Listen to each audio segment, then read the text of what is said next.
It's a late evening now, and we had a snowstorm and a lot of snow, and now I'm at my neighbor's, one of my neighbor's place, and I'm gonna clean up the driveway they have. It's dark, so it's probably hard to see, and I will see how much you will see in the video. Well, it's a lot of snow, so this could be fun, but I will try to do it quick.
This should be good enough for this evening.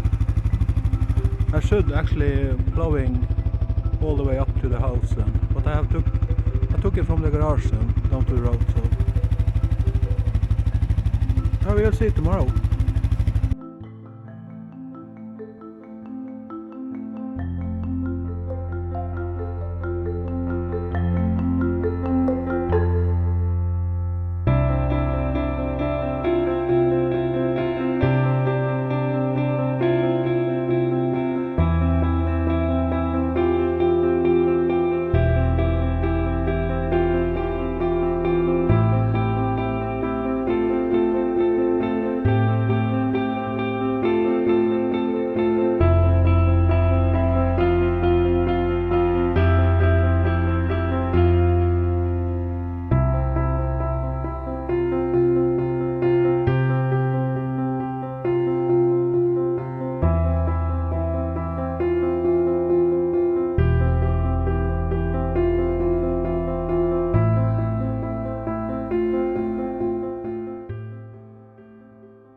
I have more people commented that I need to on my plow to need a silicone spray, and I haven't bought it yet, so I will buy it and try it out, and then we will see. But as you can see now, it's fully packed with snow.